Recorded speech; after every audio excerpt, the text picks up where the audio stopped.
ঈদের সময় সম্পূর্ণ মতিঝিলটা ফাঁকা।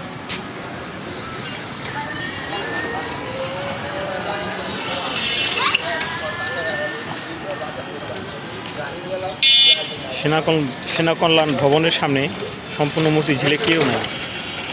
একটা জিনিস এতে স্পষ্ট হয়, মানে বহিরাগত সবচেয়ে বেশি থাকে। ঢাকা শহরে স্থানীয় মানুষ যদি থাকে 50,000, তার অ্যাগেনস্টে মনে হয় একজন থাকে অথবা 2-3 জন থাকে স্থানীয়।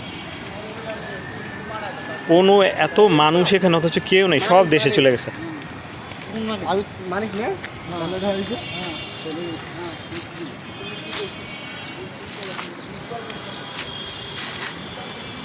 মেট্রো রেলের কাজ হচ্ছে